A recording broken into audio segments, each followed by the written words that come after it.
नमस्कार। आप देखना शुरू कर चुके हैं नेशनल इंडिया न्यूज का फेसबुक लाइव और मैं हूं आपके साथ पारितोष मल। देश में कोरोना की दूसरी लहर तेज होती जा रही है और इसी बीच पश्चिम बंगाल में चुनाव प्रचार भी जोरों पर है। सभी राजनीतिक दलों का पूरा जोर लगाया गया है। ऐसे में सवाल ये उठ रहा है कि क्या प्रचार में कोरोना नहीं फैल रहा है। शुक्रवार को मीडिया ने इस बारे में गृह मंत्री अमित शाह से सवाल भी किया। तो अमित शाह ने हाल ही में जवाब दिया कि ये सब जिम्मेदारी चुनाव आयोग का है। चुनाव आयोग जो बोलता है उसको लेकर हम कुछ भी करते हैं, चाहे कोई भी राजनीतिक दल है उसको लेकर करती है। इसी मुद्दे को लेकर और कल बंगाल में चौथे चरण का चुनाव है, इसको लेकर भी हम समझेंगे तमाम जो हमारे आज खास मेहमान है उनसे। सबसे पहले मेरे खास मेहमान अमीना अमीन सुल्ताना है, जो कांग्रेस नेता है, असम में भी चुनाव प्रचार के दौरान मौजूद रही हैं, वो जुड़ चुकी हैं। बहुत बहुत स्वागत है मैम। दूसरे हमारे थैंक यू। ईशान त्यागी, जो राजनीतिक विश्लेषक हैं और जो राजनीति के बारे में बारीकी से अपनी बात रखते हैं, हर मुद्दे पर वो अपनी बात रखते हैं। आपका भी बहुत बहुत स्वागत है ईशान त्यागी सर। तीसरे हमारे खास मेहमान है शाहिदुल इस्लाम, जो युवा नेता है AIMIM के। आप सभी खास मेहमानों का बहुत बहुत स्वागत है इस खास कार्यक्रम में। जी शुक्रिया। सबसे पहला सवाल मैं ईशान त्यागी सर, मैं आपसे शुरुआत करना चाहूंगा। आप राजनीतिक विश्लेषक हैं, आप राजनीति के बारे में अच्छे से जानते हैं। चौथे चरण का कल चुनाव है और जैसे कि कई राज्यों में नाइट कर्फ्यू भी लगा है। कोरोना को लेकर भी जनता में ये सवाल है कि हमारा रोजगार छीना जा रहा है, लेकिन जहां चुनाव हो रहा है, इससे पहले 1 महीने 2 महीने लगातार रैलियां हो रही थी, वहां पर कोरोना क्या नहीं था। इस पर अमित शाह ने एक टिप्पणी की है, ये सब चुनाव आयोग का डिसीजन है। इसको लेकर आप क्या कहेंगे, और चौथे चरण के बारे में जो बंगाल में होने वाला उस पर भी अपनी राय दिए, फिर हम आगे बढ़ेंगे। पारितोष मल जी, पहले तो आपको, आपकी पूरी टीम को और आपके दर्शकों को बधाई, क्योंकि मैं 1-2 दिन पहले देख रहा था कि आपके चैनल के 2 मिलियन सब्सक्राइबर यूट्यूब पे हो गए हैं, तो उसके लिए आपको हार्दिक शुभकामनाएं। अब आते हैं कोरोना और चुनाव पे। देखिए, मेरी सिर्फ, आपने सुना होगा जो जब हम कॉल करते हैं तो अमिताभ बच्चन जी बोलते थे, जब तक कोई दवाई नहीं तब तक कोई ढिलाई नहीं। मैं इसमें एक चीज और ऐड कर देता हूँ, जब तक कोई दवाई नहीं तब तक कोई ढिलाई नहीं, जहां जहां चुनाव वहां वहां अप्लाई नहीं। देखिए, बंगाल, असम और जो 5 राज्यों में चुनाव हो रहे हैं, वहां पे सभी पॉलिटिकल पार्टी जितनी भी रैलियां कर रही हैं, वहां पे कोई कोविड की गाइडलाइन फॉलो नहीं हो रही है, कोई सोशल डिस्टेंसिंग का लेना देना नहीं है। और सरकार, मैं इस महत्वपूर्ण रूप से मतलब यही कहना चाहूंगा कि जो भारतीय जनता पार्टी की सरकार है, जो भारतीय जनता पार्टी के लीडर्स हैं, उनकी बहुत बड़ी चूक है ये कि वो, देखिए, जवाबदेही उनकी है, क्योंकि वो सेंटर में बैठे हैं, उन्हीं को जवाबदेही उन्हीं की जवाबदेही है कि देखिए कि कोरोना क्यों बढ़ रहा है और क्यों वो इस तरह की जो राजनीति बंगाल में भी कर रहे हैं और अन्य राज्यों में भी कर रहे हैं। अब देखिए, मैं एक अमित शाह जी के बयान पे मैं आपको एक अपनी टिप्पणी दे देता हूं। अमित शाह जी ने बोला कि इलेक्शन कमीशन की जिम्मेदारी है कि चुनाव ठीक से हों और कोविड गाइडलाइंस फॉलो हों। भाई, आपकी जिम्मेदारी भी तो है। आपको देश में आपको देश का गृह मंत्री क्यों बनाया गया? आपको जनता ने क्यों आपको इतना जनादेश दिया? आपकी जिम्मेदारी है लोगों की रक्षा करना। अमित शाह जी और अन्य पार्टियां, चाहे वो AIMIM हो या फिर कांग्रेस हो, TMC हो, सभी से मेरी एक ही रिक्वेस्ट है कि देखिए, जब आप रैली करते हैं तो आप कम से कम, आपके कार्यकर्ता भले अपनी ब्रांडिंग कर दीजिए, लेकिन कम से कम अपना एक ब्रांडिंग का मास्क लोगों को दीजिए। जब वो चुनाव पर जाएं तब उनको मास्क दीजिए, सैनिटाइज करिए। इससे देखिए 2 चीजें होंगी।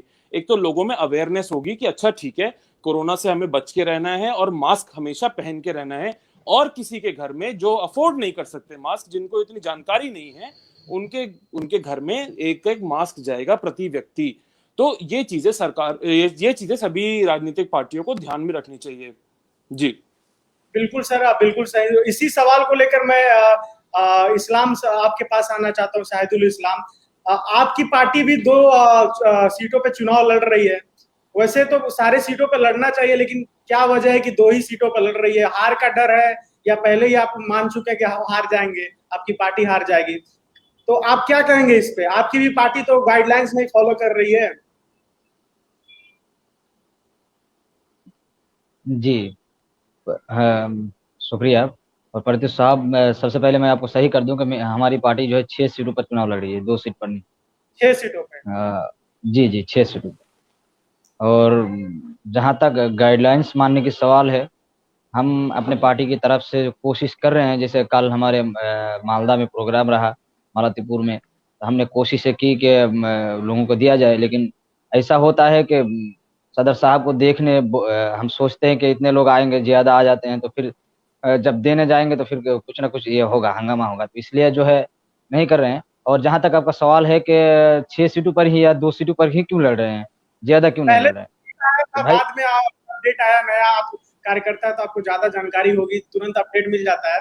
खैर, ये मैं पूछना चाहता हूँ, बस 6 सीटों पर ही क्यों चुनाव लड़ रहे हैं आप हाँ लोग? हाँ, वही वही, जी जी, इतने कम सीटों पर बंगाल में क्यों चुनाव लड़ रहे हैं, ये आपका सवाल है। तो इसलिए लड़ रहे हैं कि ऐसे तो हम पर इल्जाम बहुत हैं, हम ये एक लड़े ना लड़े फिर भी हम वोट कटवाए। टीएमसी, कांग्रेस, सीपीएम, इनके जान अब खत्म होने वाले हैं। कांग्रेस और सीपीआईएम तो यानी कि लेफ्ट अब तो खत्म बंगाल से, ये साइन बोर्ड बन चुका है। टीएमसी वाले कुछ हैं, लेकिन अपने नेताओं को अभी तक तो उन 29 एमएलए उनके 3 महीने में पर भाजपा में किस गया, इस 3 महीने में। खत्म होने वाली है? और टीएमसी रही है। क्योंकि देखिए, लोग सेकुलरिज्म को बचाना चाहते हैं, बंगाल के लोग जो है सेकुलरिज्म को बचाना चाहते हैं, लेकिन ये कांग्रेस और टीएमसी, ये लोग सेकुलरिज्म को बचाना नहीं चाहते हैं, ये चाहते हैं कि भाजपा बचे। इसलिए एक एक दिन, हर रोज देखेंगे आप लोग, आप लोग भी दिखाते हैं कि हर रोज कोई ना कोई बड़ा नेता, टीएमसी का हो, कांग्रेस का हो, लेफ्ट का हो, भाजपा में भाग रहे हैं, तो इसलिए ये इस लोग खत्म हो रहे हैं। चर्चा में हमारे साथ अमीना मैम भी हैं, जो कांग्रेस से हैं। मैं क्या इस पे जवाब? एक जिससे पहले अमीना मैम बोले हैं अमीना, आगे, मैं एक चीज ऐड कर देना चाहूंगा कि देखिए, कहने को तो ये है कि जो एआईएमएम पार्टी है, उनके प्रवक्ता ज्यादा बेटर बता सकते हैं, वो भारतीय जनता पार्टी की एक बी टीम है। वो जाके उल्टा सीधे बयान देते हैं, ओवैसी साहब उल्टे सीधे बयान देते हैं, इनके नेता उल्टे सीधे बयान देते हैं। भारतीय जनता पार्टी की तो फितरत बनी गई है कि राजनीतिक ध्रुवीकरण करना है हर स्टेट में, जहां पे हिंदुओं को मुस्लिम से लड़ाना है, बस उनको राजनीतिक ध्रुवीकरण की राजनीति करनी है। तो इनकी जो बी टीम है भारतीय जनता पार्टी की, वो एआईएमआईएम है। इनके नेता जाते हैं, उल्टे सीधे बयान देते हैं, और उसके बाद भारतीय जनता पार्टी को फायदा होता है, क्योंकि वो ध्रुवीकरण करने में उनकी एक्सपर्टीज है पूरी। तो कहाँ कहाँ कहाँ होता है, त्यागी जी, पर जी, परितोष जी, मैं बोलना चाहता हूँ, उसका उसका मध्य उसका मैं प्रदेश में, आपको पहला उदाहरण देता हूँ। आप आपकी हाँ आपकी जो हैदराबाद में आपके साथ हुआ है, वो जी, सबसे बड़ा उदाहरण है उसका। सबसे बड़ा उदाहरण ही हाँ, वो है। आपको किसने वोट दिया हैदराबाद में? ना आपको हिंदुओं ने आप वोट दिया, ना आपको मुसलमानों ने वोट दिया। आप तो हैदराबाद में बिल्कुल हार गए। भारतीय जनता पार्टी ने इतने साल काम करके बिल्कुल घुस गई हैदराबाद में। हमने हैदराबाद तो आपका किला 51, माना जाता है ना, है- हैदराबाद का किला कोई ब्रीच नहीं कर हैदराबाद तो सकता। हमारा किला है और किला रहेगा। 51 सीट में तो लड़े हम, भारतीय जनता 44 सीट पार्टी ने पहले ही दिखा जीते। दिया कि आपका किला नहीं रहा। वो अब तो भारतीय वो जनता कांग्रेस पार्टी की कमजोरी आपके है भाई किले में घुस गई साहब, है। वो कांग्रेस की कमजोरी है, वो कांग्रेस की कमजोरी है। 146 सीट लड़े, 2 ही जीते। अब कांग्रेस को चलिए, सवाल कीजिए, आप विशेषज्ञ हैं, आप बार विशेषज्ञ हैं, आप कांग्रेस को सवाल कीजिए कि नहीं नहीं, कमलनाथ जी देखिए क्यों, मेरा काम उनके एमएलए नहीं नहीं नहीं, 22 एमएलए, मैं सवाल उनके करूंगा 22 तो एमएलए काहे पारितोष, भाग गए? नहीं नहीं नहीं, सवाल करना नहीं, पारितोष जी का काम है। मैं, नहीं, मेरा काम ये है युवाओं को, हाँ, तो जनता को ये बताना आप कि किस तरह की साहब, राजनीति हमारे देश में हो रही है, किस तरह की राजनीति त्यागी देश में त्यागी पार्टियां कर साहब, रही हैं। ये मेरा काम है बताना। त्यागी सवाल करना साहब, आप पारितोष जी का विशेषज्ञ हैं। काम है। जी, मैं त्यागी साहब, आप विशेषज्ञ जी हैं। आपने हम पर सवाल उठाया कि ये परितोष जी, आपने हम पर ऐसा सवाल उठाया कि हम भाजपा के बी टीम है, तो हम आपको कहते हैं, आपको आपको जानकारी होगी, आप जो है विशेषज्ञ हैं। पिछले 5 साल में 171 कांग्रेस के एमएलए, सिर्फ कांग्रेस से 171 एमएलए भाजपा में गए हैं। पिछले 5 साल में 33 एमएलए टीएमसी के भाजपा में गए हैं। पिछले जी, पांच तो साल से, इस पे भी मैं आपको सवाल हाँ, इस पे भी तो मैं आपको जवाब दे देता हूँ। इसलिए देखिए, इसलिए क्या ये जिम्मेदार ओवैसी नहीं नहीं, साहब है, तो ये क्या गलतियां नहीं शुभेंदु नहीं, अधिकारी, देखिए, शिवेंदु नहीं अधिकारी, नहीं नहीं, हेमंत आप विश्व शर्मा? कैसी अब बात कर रहे देखिए, आसाम में अमीना मैम ने आसाम में जी प्रचार किया, तो आसाम के बारे में बता रहे हैं कि हेमंत विश्व शर्मा, जो कि वहां के मिनिस्टर रहे हैं, क्या फाइनेंशियल मिनिस्टर और क्या क्या रहे हैं पता नहीं। हेमंत विश्व शर्मा एक वक्त कांग्रेस के बहुत बड़े नेता थे, सीएम बनने वाले थे। तो क्या वो मैं ओवैसी साहब के कहने पर गए हैं कि भाजपा में? असल में है ना कि अपने कंधों पे दम नहीं है तो इस पर ठोक दो, इस पर ये कर दो, ये नहीं ऐसे नहीं, नहीं देखिए, चलेगा। मैं आपको इस्लाम साहब ये बता देता हूँ, मैं किसी पार्टी का पक्ष नहीं रख रहा हूँ। मैं सिर्फ जनता को, और जो नेशनल इंडिया न्यूज के दर्शक, सम्मानित दर्शक है, उनको सिर्फ बता रहा हूँ किस तरह की राजनीति सारी पार्टियां कर रही हैं, मेरा काम ये है बताना। अब कांग्रेस के हेमंत बिश्व शर्मा जो गए हैं भारतीय जनता पार्टी में, उसमें तो मैडम जवाब देंगी, उनकी जवाबदेही बनती है। उनके क्यों एमएलए टूट के जा रहे हैं, आप क्यों वो बंगाल विशेषज्ञ हैं, के आप चुनाव। सवाल उठाइए सब पर। नहीं, आप कहे सिर्फ सवाल एमआईएम उठा पर रहा सवाल हूं उठा रहे हैं। हाँ तो मैं नहीं क्यों एमएम पे, मैं तो भारतीय जनता पार्टी पे उठा रहा हूँ, कांग्रेस पे उठा नहीं, रहा हूँ। ऐसा लग रहा है कि आपको कांग्रेस वालों ने बिल्कुल अमीना मैम चुप है कि आप अमीना मैम के ही काम कर रहे हैं। मैं अभी अमीना मैम से भी सवाल पूछ लेता हूँ। अमीना मैम, जब आप अपनी सवाल का उत्तर देंगी तो उसमें एक चीज और बता दीजिएगा, क्यों बंगाल में कांग्रेस पार्टी के बड़े लीडरों ने, राहुल जी ने और प्रियंका जी ने अभी तक एक भी रैली क्यों नहीं करी, क्यों वो इतनी कमजोरी से चुनाव लड़ रहे हैं, ये भी तो बताइए। ये सवाल भी, इसका भी जवाब देंगे अमीना मैम। जल्दी से आप इस पर बयान दीजिए, टिप्पणी कीजिए। जी, लग रहा है कांग्रेस पर इस्लाम सर ने बहुत आपकी आवाज मेरी आवाज मुझे नहीं आ रही, क्या बोल रहे हैं आप? इस्लाम सर कह रहे हैं कि टीएमसी के साथ साथ कांग्रेस भी बंगाल में खत्म हो रही है, और बंगाल में कांग्रेस ने क्यों नहीं रैली की? जी देखिए, ऐसा नहीं है कि खत्म हो रहे हैं। अब अगर कोई कांग्रेस की सीट पे लड़ते हैं लेकिन फिर बाद में उन लोगों का अपना सेल्फिश कोई मोटिव होता है। अब हर एक इंसान के इंटेंशंस का हम जवाबदेही तो नहीं हो सकते, कांग्रेस जवाबदेही तो नहीं हो सकते। कल को ये इस्लाम साहब भी एआईएमआई छोड़ के कांग्रेस में आ सकते हैं, तो क्या हम ओवैसी को जाके पकड़ेंगे? और ईशान त्यागी जी कल को बीजेपी में जाके घुस सकते हैं, तो मैं क्या ये इनको जाके बोलूंगी कि भाई आप राजनीतिक विशेषज्ञ कैसे बीजेपी में जाके चले गए? हाथ जोड़ रहा हूँ। किसी के पर्सनल आप माइंड को आप नहीं पढ़ सकते हो। कांग्रेस तो ये जानबूझ के कभी सीट नहीं देंगी कि आप जाओ बीजेपी में, आपको इसलिए हम टिकट दे रहे हैं ताकि जीत के आप बीजेपी में जाओ। कभी भी ये गलती नहीं करेंगी अगर उनको पता होगा। लेकिन फिर बाद में इंसान की फितरत है बदलना, तो इंसान बदल जाए तो फिर इसमें कोई पार्टी कुछ नहीं कर सकती है। चलिए बंगाल आप कर सकते हैं, आप ऐसा कीजिए कि स्टैम्प पेपर लाइए, कोर्ट से मंगवाइए 10 रुपया वाला, 50 रुपया वाला, उसके बाद सिग्नेचर करवाइए, उसके बाद टिकट दीजिए।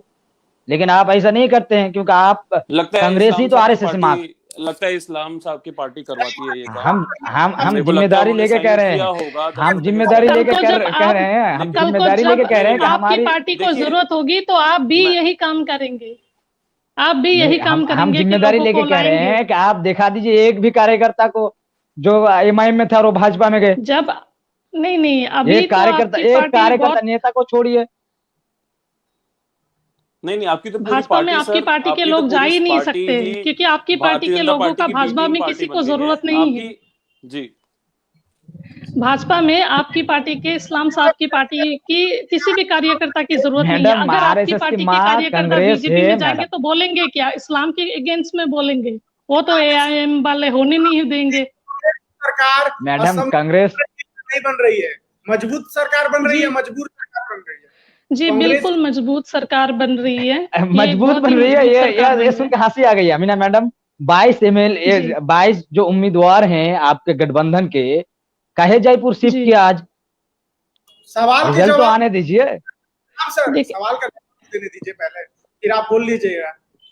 देखिए ये एक मजबूत वाला सरकार है, क्योंकि पिछले 5 सालों में जो बीजेपी ने किया है, जो कम्युनलिज्म यहाँ पे फैलाया है, और जो वो एक आइडिया, एक आइडियोलॉजी लेके आए थे कि हम एक जीरो टॉलरेंस वाले सरकार है, में, एनआरसी में, करप्शन में वगैरह वगैरह। उन्होंने बहुत कुछ वादे किए थे। उन्होंने बोला था, बीजेपी ने बोला था कि ब्रह्मपुत्र रिवर के दोनों तरफ हाईवेज बनेंगी। उसके बाद एनआरसी पे स्ट्रिक्ट एक्शंस लिए जाएंगे, जो भी एनआरसी में नहीं आएंगे नाम उनको डिपोर्ट या ये करेंगे वो करेंगे। फिर शेड्यूल कास्टों को 6 शेड्यूल कास्टों को ट्राइबल्स का दर्जा दिया जाएगा। वो सब उन्होंने प्रॉमिस किया था, लेकिन फिर प्रॉमिस तो कभी नहीं निभाया। और ऊपर से जब उनको लगा कि हम हारने वाले हैं, तो उन्होंने मतलब ऐसे ऐसे कमेंट्स किए। मुझे लगता है कि शायद बीजेपी में जाने के लिए आपको एक स्पेशल कैरेक्टरिस्टिक होना पड़ेगा कि कैसे आप मतलब आपको कुछ भी क्वालिटी की जरूरत नहीं है, आप कितना बुरा बोल सकते हो। बीजेपी का जो अभी वो कांग्रेस के अंदर हिमंत बिश्व शर्मा है, जा रहे हैं वहां। हिमंत बिश्व शर्मा है, हिमंत बिश्व शर्मा ने ये कह दिया कि हमें 35% की वोट नहीं चाहिए, मुस्लिम्स वोट नहीं चाहिए। फिर और अगले बोल दिया कि मुस्लिम्स का जो लेडीज है, जो औरतें हैं, वो बच्चे पैदा करने की मशीन है। देखिए कितना मतलब औरतों को कितना डिग्रेड किया उन्होंने। हर एक इस तरीके से बयान दिया कि बीजेपी के साथ जो अलायंस पार्टी है एजीपी, वो एजीपी भी जाके ये जो थर्ड फेज में 40 सीटें हैं उस वहां पे जाके 40 सीटों पे में एजीपी भी जाके वोट नहीं मांग सकती है, सिर्फ इसी रीजन से कि क्या क्या बोलेंगे, क्योंकि वहां पे बीजेपी ने तो सीधा बोल दिया कि भाई हमें 35% की वोट चाहिए ही नहीं। और इतना इतना इनका सिर्फ एक ही फंडा है, बस कम्युनलिज्म कम्युनलिज्म कम्युनलिज्म। अब इनके पास और कुछ है नहीं, इसलिए इस बार जो कांग्रेस सरकार आएगी वो बिल्कुल मजबूत होकर आएगी। वो एक अलायंस सरकार है, वो सिर्फ मजबूती से ही रहेगी। चलिए मैम, आपके पास दोबारा लौटूंगा। इस्लाम सर, मैं एक सवाल आपसे करना चाहता हूँ। जी अवैसी साहब, तो आप तो आरोप लगा रहे कांग्रेस पर, बीजेपी पर, खासकर बीजेपी पर, लेकिन अवैसी साहब भी तो बस धर्म की राजनीति कर रहे हैं। बस वो क्या, उनको मुसलमानों के वोटों से मतलब है, नहीं ऐसा लगता है? साहब, क्या माल नहीं साहब? साहब बोल रहे हैं, हम्म, हिंदुस्तान जो है एक ट्रेन है पूरी एकदम, और हिंदू मुस्लिम सिख ईसाई दलित और जितने सारे जाति हैं, हर एक एक एक डब्बा है एक ट्रेन। हिंदुस्तान एक इंजन है। अगर आप दलित और मुस्लिम नाम के दो डब्बा को छोड़ के जाएंगे और पूरे ट्रेन को लेकर आप सोच रहे हैं कि हम इंजन लेके भाग जाएंगे, तो क्या होगा? तो जनाब, हम सिर्फ मुस्लिम और दलित ये सब धर्म की नहीं राजनीति करते हैं। हम बोल रहे हैं कि भाई दो डब्बा, दो चार डब्बा तुम छोड़ के भाग रहे हो, इससे हिंदुस्तान को पूरे वर्ल्ड में आप महान नहीं बना सकते। इसलिए हर किसी का जो है डेवलपमेंट चाहिए। आप देख लीजिए बंगाल में तालीमी एतबार से पिछड़े हुए हैं मुसलमान। 20% मुस्लिम बच्चे जो 6 साल से 14 साल की उम्र है, 20% ये स्कूल नहीं जाते। हालांकि जो है सरकारी ये है कि सरकार इनको ले जाके स्कूल में डाले, लेकिन नहीं, आप देखेंगे कि ईंट के जब जहाँ ईंट भट्टा हो या कहीं कारखाना हो, अब देखेंगे ज्यादातर बच्चे, छोटे छोटे बच्चे ही काम कर रहे हैं। तो बोलने वाले हर कोई बोल देते हैं, लेकिन काम करने वाले नहीं करते। तो इसलिए हम बोल रहे हैं कि दलित और मुस्लिम ये जो पिछड़े हुए नहीं है लोग, लेकिन ये जानबूझ के, चाहे जिनकी भी सरकार आई हो, इन लोगों को जो है कहीं ना कहीं नजरअंदाज करके रखा है। हम यही बात बोल रहे हैं। अगर ये बात बोलना, अपना हक मांगना, लोग क्या मजलूमों के लिए आवाज उठाना, क्या यही कम्युनलिज्म है? नहीं छह जनाब। बस सीटों पर ये मुस्लिम और दलित आबादी है? जी, आपके क्या मान के चल रहे हैं बस इन्हीं 6 सीटों पर मुस्लिम और दलितों की आबादी है? नहीं नहीं, ऐसा नहीं है। हम जो है, अगर एक ही रहे ना जंगल में, एक जंगल में एक ही शेर रहे तो काफी है। हम लड़ेंगे, अब संगठन मजबूत हो रहा है। आइंदा इंशाल्लाह पूरे, पहले तो हम तेलंगाना ही में थे, अब पूरे हिंदुस्तान में आ गए तो बुखला गए। जब 2008 से पहले कांग्रेस के साथ थे हम, तो बहुत अच्छे थे। जब कांग्रेस से सवाल पूछने लगे तो हम भाजपा के बी टीम हो गए। जब ममता बनर्जी के साथ हमारे सदर साहब नंदीग्राम आंदोलन में आया, सिंगूर आंदोलन में आया, नंदीग्राम में खासकर आया 2007 में, मुस्लिम लीग के अब्दुल वहाब साहब आए, तब हमारे साहब सेकुलर थे। अब जब ममता से सवाल किए तो हमारे साहब कम्युनल हो गए और भाजपा से रुपया लेके उनको हराने के लिए आ गए। तो ममता बनर्जी उस वक्त कितने रुपए दिए थे हमारे साहब? असल में ये लोग काम करना नहीं चाहते हैं। जब सवाल किया जाए इन लोगों को तो ये लोग बोलेंगे भाजपा की बी टीम है। हम तो पूछ रहे हैं जनाब, मैडम ने, अमीना साहिबा ने बोली कि क्या कहे, हम चेहरा देख के समझे कि कौन कम्युनल है, क्या करे, वो जाति माफाद के लिए भाग रहे हैं। हम आपको बोल रहे हैं आपके नेता में कितने कम्युनल है, अब भेज दीजिए उन लोगों को। कमलनाथ जी सबसे बड़े कम्युनल है, अब भेजिए उनको। लेकिन नहीं, कमलनाथ जी को तो आप चेहरा बना के रखे हैं। गुलाम नबी आजाद ने क्या सवाल कर दिया, उनका आपने अपना हाथ तो कटा हुआ है, उनका भी हाथ काट दिया आपने। सलमान खुर्शीद ने अलीगढ़ मुस्लिम यूनिवर्सिटी में जाकर क्या बोल दिया कि कांग्रेस का पंजा जो है मुसलमानों के खून से रंगा हुआ है। अलीगढ़ मुस्लिम यूनिवर्सिटी में जब बोल दिया तो उसका भी पत्ता काट दिया आपने। आप इमरान प्रतापगढ़ी को उठा के लाए, तो जब आपसे सवाल करने लगेंगे अपने जमात के लोग, तो आप तो है उसको निकाल देंगे। क्योंकि कांग्रेस और जितने सारे मुंह चलिए बोला सेकुलर पार्टी सर, है, इन लोगों को सिर्फ गुंगा गुंगा जो है, गुंगे मुसलमान लीडर चाहिए। बिल्कुल बिल्कुल, मैं आपके पास लौटूंगा। ईशान त्यागी सर, मैं आपसे ये जानना चाहूंगा, जो बंगाल में सीपीआईएम का और कांग्रेस का गठबंधन है, ये गठबंधन है या बस दिखाने के लिए? ये नहीं ये देखिए, ठगबंधन है, गठबंधन नहीं। इस्लाम साहब जी, तो अब देखिए ऐसा है पारितोष जी, कांग्रेस को ये डिसाइड करना पड़ेगा कि वो किस विचारधारा को लेके आगे अपने को लेके चलना चाहती है, क्योंकि कांग्रेस एक ऐसी पार्टी है जिससे ये एक्सपेक्ट किया जाता है कि जब देश में भारतीय जनता पार्टी का कोई दिखेगा कि हाँ भारतीय जनता पार्टी को हमें रिप्लेस करना है, तो वो कांग्रेस ही कर सकती है। लोगों को कांग्रेस से इतनी ज्यादा एक्सपेक्टेशंस हैं। आपने बहुत कांग्रेस ने आइडियोलॉजी 60 पढ़ साल लिया जनाब। जी, आप प्लीज बीच में, मैं आपके बीच में बिल्कुल नहीं बोला था, आप मेरे को प्लीज एक बार कंप्लीट करने दीजिए, जी आप उसके बाद अपनी बात जी, बोलिए रखिएगा बोलिए। प्लीज। जी, तो कांग्रेस ने जो 60 साल में देश के लिए किया है इकोनॉमी को, जो आज मोदी जी बोल रहे हैं कि हम 5 ट्रिलियन इकोनॉमी बनाएंगे, तो उसमें कांग्रेस की देन है। ये ना बोले कोई भी पार्टी कि कांग्रेस ने 60 साल में 70 साल में कुछ नहीं किया है। लेकिन अब कांग्रेस को ये डिफाइन करना पड़ेगा कि वो देश में क्या आइडियोलॉजी लेके आगे जाना चाहते हैं, क्योंकि वो एक तरफ तो लेफ्ट के साथ चुनाव लड़ रहे हैं बंगाल में, एक तरफ लेफ्ट के अगेंस्ट चुनाव लड़ रहे हैं केरला में। तो देखिए ये अवसरवादी चीजें नहीं चलेंगी, आपको अपनी एक आइडियोलॉजी डिफाइन करनी पड़ेगी। तो जो बंगाल में थोड़ा नॉन सीरियसनेस दिखाई है लेफ्ट ने और कांग्रेस के गठबंधन में, ये बंगाल की जो जनता है उसके लिए हानिकारक है। क्योंकि देखिए बंगाल में हुआ क्या है, तृणमूल कांग्रेस ने पिछले 10 साल राज किया बंगाल में। 10 साल में तृणमूल कांग्रेस ने बंगाल को सिर्फ अनएम्प्लॉयमेंट, बेरोजगारी और करप्शन दिया है। बेरोजगारी का दर बंगाल में 7.5% था जब ममता बनर्जी जी की सरकार बनी थी, अब वो बढ़ के 10 साल में 17.5% हो गया है। करप्शन का आपको सब बंगाल में बिल्कुल प्रत्यक्ष है, सभी पार्टियों को प्रत्यक्ष है, सभी लोगों को प्रत्यक्ष है भारत के, कि बंगाल में जिस तरह से करप्शन का नेक्सस चल रहा है, किसी एक भी काम करवाने के लिए आपको पैसे देने पड़ेंगे, सिर्फ कुछ ही कॉन्ट्रैक्टर्स काम करेंगे। इस तरह की राजनीति तृणमूल कांग्रेस ने करी है। दूसरी चीज, भारतीय जनता पार्टी ने क्या किया है बंगाल में? भारतीय जनता पार्टी ने नो डाउट अपना जो संगठन है वो 10 साल में मजबूत तो किया है, लेकिन जिस तरह की राजनीति, जिस तरह के चुनाव प्रचार भारतीय जनता पार्टी के नेता और भारतीय जनता पार्टी के जितने भी मंत्री और भारतीय जनता पार्टी के जितने भी चीफ मिनिस्टर आके बंगाल में कर रहे हैं, ये बहुत ज्यादा चिंता का विषय है। देखिए भारतीय जनता पार्टी ने और तृणमूल कांग्रेस ने जो रक्त रंजित राजनीति बंगाल में करी है, जितने उनके कार्यकर्ता, दोनों ही पार्टियों के कार्यकर्ता की मृत्यु हुई है पिछले 4-5 साल में, हम ये क्या दिखाना चाहते हैं? हम अपने देश को कहां लेके जा रहे हैं? मतलब एक चुनाव जीतने के लिए इतने लोगों की हम जानों की आहुति दे देंगे? तो देखिए इस तरह की राजनीति से दोनों ही पार्टियों को बचना चाहिए। कांग्रेस को अपनी आइडियोलॉजी डिफाइन करनी चाहिए कि भाई हमारी ये आइडियोलॉजी है, हमारी ये विचारधारा है, हम 294 सीट पे खुल के लड़ते, जम के लड़ते आप, और उसके बाद जो सीटें आती देखा जाता है, मेहनत करते। तो इस तरह आइडियोलॉजी की बात की, अमीना मैम क्या कहेंगी? कांग्रेस अपनी आइडियोलॉजी क्यों नहीं दिखा रही है? एक जगह पर लेफ्ट के साथ, एक जगह पर लेफ्ट के खिलाफ।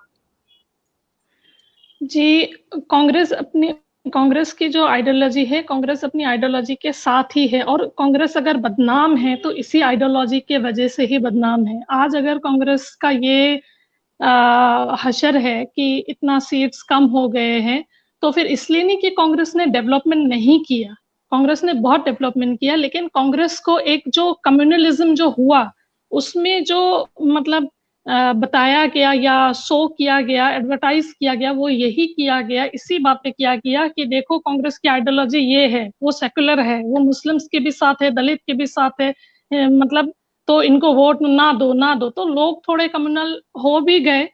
तो अगर कांग्रेस की आइडियोलॉजी पे कोई शक ना ही करे तो बेहतर है, क्योंकि कांग्रेस इसी आइडियोलॉजी की वजह से ही अगर बदनाम है तो इसी आइडियोलॉजी की वजह से बदनाम है। मैडम, देखिए मैं अमीना मैम मेरा जी इस पे कुछ एक बोलना एडिशन चाहता है। हूँ जी। देखिए आप आपने चुनाव लड़ रहे हैं आप लेफ्ट के साथ बंगाल में। आपके पास आ रही है जल्दी से। जी मैं कह रहा हूँ आप बंगाल में लेफ्ट के साथ जो चुनाव लड़ रहे हैं, देखिए लेफ्ट को जनता ने 34 साल बाद, 10 साल पहले, आज से 10 साल पहले नकार दिया था, बिल्कुल उनको जीरो कर दिया था। आप देखें तो पिछले जो चुनाव हुए हैं लोकसभा के चुनाव, उसमें लेफ्ट की एक भी सीट नहीं आई। तो आप किस आइडियोलॉजी को लेके आगे चल रहे हैं? बात यह है कि आप लिबरल हैं, मैं मानता हूं कि कांग्रेस ने, मैं बिल्कुल आज मैं आपके चैनल के माध्यम से आपके जो व्यूअर्स है, सम्मानित व्यूअर्स, उनको ये भी बताना चाहता हूं कि देखिए हर सरकार, चाहे वो भारतीय जनता पार्टी की सरकार हो, तृणमूल कांग्रेस की सरकार हो, कांग्रेस की सरकार हो, कोई भी सरकार जो आती है और कुछ ना कुछ काम सारी सरकारें करती हैं। ऐसा नहीं है कि कांग्रेस पार्टी ने 60 साल में कुछ नहीं किया। तो ये जो नोशन है ये तो हमको नकार देना चाहिए, लेकिन कांग्रेस से एक्सपेक्टेशन है कि आप देश को आगे लेके जाएंगे। अगर कोई भारतीय जनता पार्टी का जो रिप्लेसमेंट है वो आप होंगे, लेकिन उसके लिए आपको एक स्ट्रिक्ट आइडियोलॉजी लेके चलना पड़ेगा। ये नहीं होगा कि आप एक स्टेट में तो आप लेफ्ट के साथ चुनाव लड़ेंगे और एक स्टेट में आप लेफ्ट के अगेंस्ट चुनाव लड़ेंगे और उनको गालियां देंगे। चलिए इस्लाम सर, मैं थोड़ा एडिशन करना चाहता हूँ कि अमीना मैडम ने बोली कि कांग्रेस के आइडियोलॉजी पर कोई शक ना करे। सही बात है, हम शक नहीं करते हैं। आपके ही नेता, आपके ही एमपी शशि थरूर जी खुद कहा कि कांग्रेस आप अपना आइडियोलॉजी भूल चुका है, वो नरम हिंदुत्व पर चल चुका है। जब तो तक ये इस रास्ते को छोड़ के अपना आइडियोलॉजी सही नहीं करेगा, कांग्रेस की और खराबी होगी। ये मेरी बात नहीं है, ये आपके ही एमपी शशि थरूर की बात है। छोड़िए, कांग्रेस की तो कोई आइडियोलॉजी नहीं है। आप देख लीजिए, राजस्थान में कुछ दिन पहले पंचायत चुनाव हुआ, वहाँ जिला परिषद जो है छोटू भाई बसवा के पार्टी के साथ वो अलायंस करके जिला परिषद मिलना था, या छोटू भाई बसवा आपने किसी कई इंडिपेंडेंस कैंडिडेट के साथ मिलके जो है जिला परिषद गठन करने जा रहे थे। उस वक्त भाजपा के साथ हाथ मिला लिया कांग्रेस के नेता, और राजस्थान में भाजपा के साथ अलायंस करके हैं, मिजोरम में भी भाजपा के साथ अलायंस करके जिला परिषद में है। तो भाई आइडियोलॉजी किसी के नहीं है। इन लोगों का काम सिर्फ यही है कि लोट पोट के खाओ। मणिपुर में तृणमूल कांग्रेस के एक एमपी हैं, एमएलए हैं, वो भाजपा के साथ सरकार में है। तो ये लोग आपस में, इनका कोई आइडियोलॉजी नहीं है। ये लोग सब अंबानी और अदानी के लिए काम करना चाहते हैं। ये लोग जो है दलित और मुस्लिम आदिवासियों को और सर, तो क्या आप कहना चाहते हैं कि आपकी पार्टी सेकुलर पार्टी है और कांग्रेस पार्टी सेकुलर पार्टी नहीं है? इनकी कोई आइडियोलॉजी नहीं है और सिर्फ एआईएम की पार्टी की आइडियोलॉजी है? कांग्रेस की कोई आइडियोलॉजी नहीं है। आप जब भी क्या एआईएमआई की है? यकीनन है। हम हिंदुस्तान के संविधान को मान के चलते हैं। की कौन सी पार्टी की है? सेकुलरिज्म की है आइडियोलॉजी? हिंदुस्तान के संविधान को मान के चलते हैं।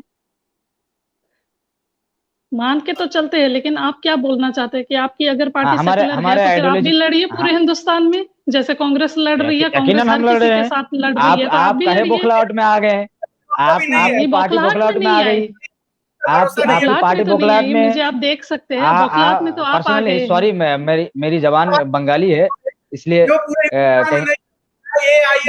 अब खुद पर भरोसा नहीं है कि हर सीट पे चुनाव लड़ सके।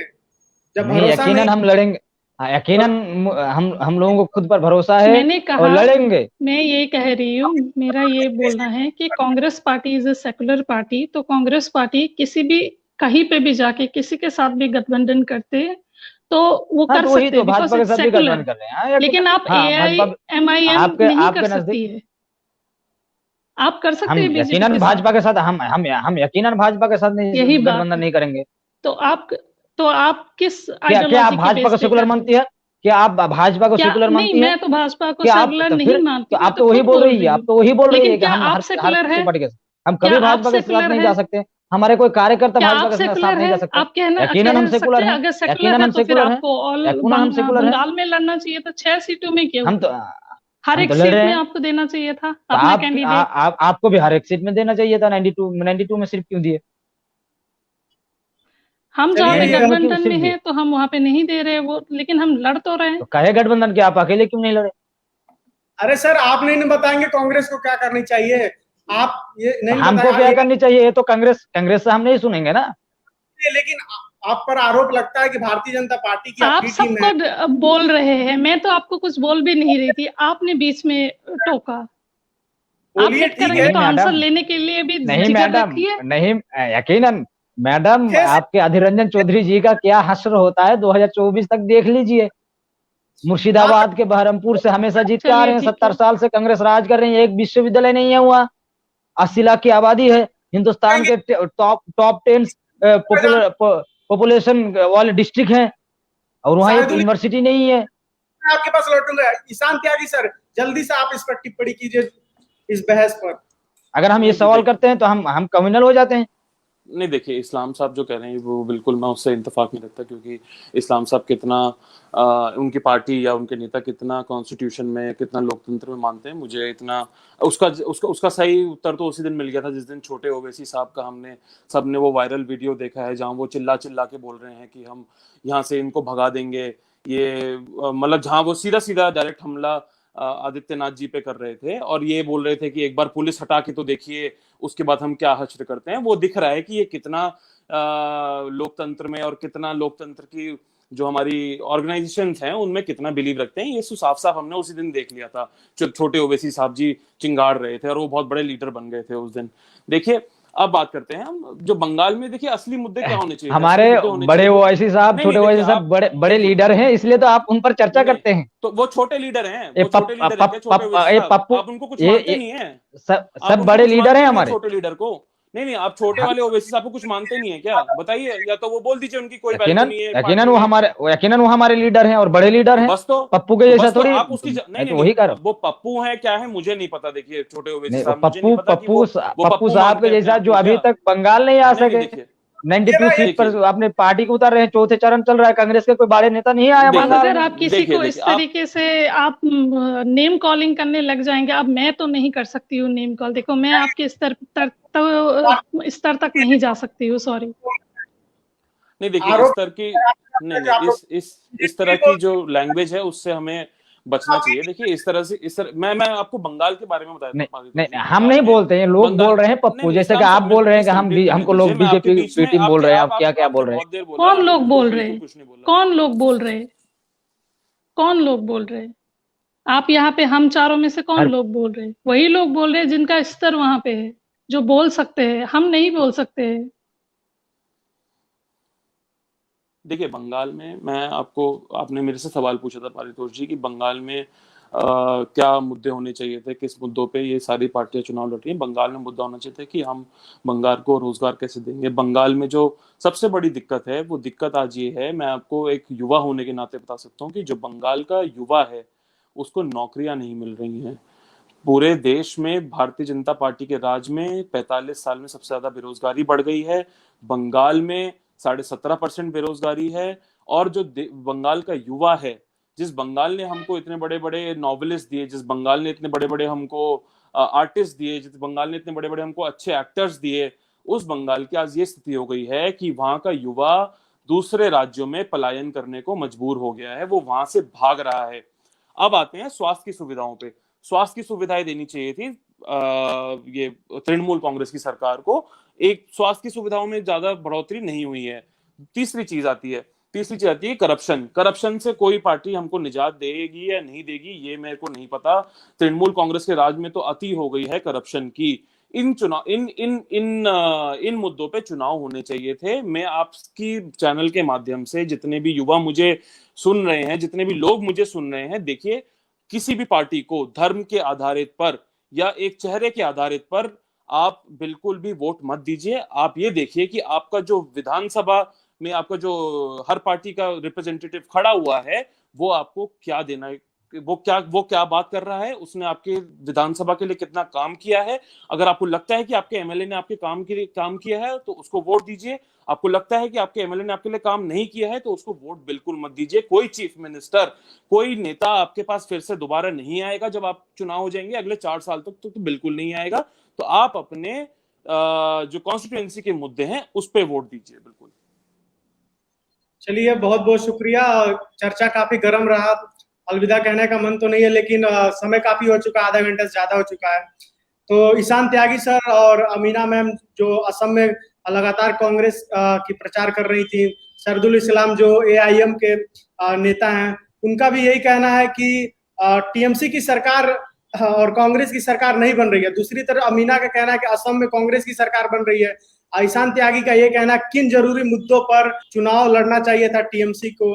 और जो युवा इस समय देख रहे हैं जरूर एक बार इनकी बातें सुनेंगे और समझेंगे कि रोजगार का मुद्दा होता है, लेकिन कोई भी पार्टी है जो रोजगार पर काम सही ढंग से नहीं कर पाती है, क्योंकि बीजेपी भी लगातार रोजगार की मुद्दा को उठाती रही है। 45 साल में सबसे ज्यादा बेरोजगारी, जैसा कि आपने बताया, बीजेपी के केंद्र में रहते हुए ही हुआ है।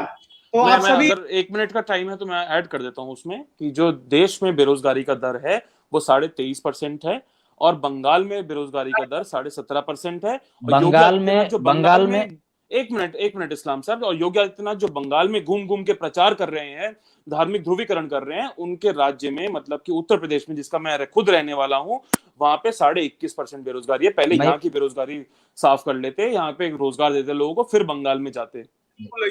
योगी मैं बंगाली हूँ। मैं बंगाली होने के नाते ये कह सकता हूँ कि हर कोई, वो तो भाजपा ने अपने यहाँ वहां से उठा के ला रहे हैं और ध्रुवीकरण कर रहे हैं, और टीएमसी कांग्रेस इनके पास वोट मांगने के लिए कोई रास्ता ही नहीं है। सिर्फ आते हैं और कहते हैं कि हमको वोट दो वरना भाजपा आ जाएगा। इनके अलावा इनके पास काम के ना कोई बात है, ना मुद्दे की कोई बात है। मुर्शिदाबाद में आज भी एक यूनिवर्सिटी नहीं है, मालदा में ना एक मेडिकल कॉलेज है, एक मेडिकल कॉलेज नाम के वास्ते है, ना वहाँ ट्रीटमेंट होता है। और स्वास्थ्य की व्यवस्था देख लीजिए कि मेदिनीपुर में हमारे मुख्यमंत्री जी को चोट लगा, किसी भी तरीके से हो, वो दुखद है, लेकिन ट्रीटमेंट तो वही करना चाहिए था जनाब, लेकिन ऐसा हुआ। बिल्कुल। चलिए, किसी टेक्निक वजह से संपर्क टूट गया है। चलिए, बहुत बहुत शुक्रिया सभी का हमारे साथ चर्चा में बने लेकिन रहने के लिए। Thank you.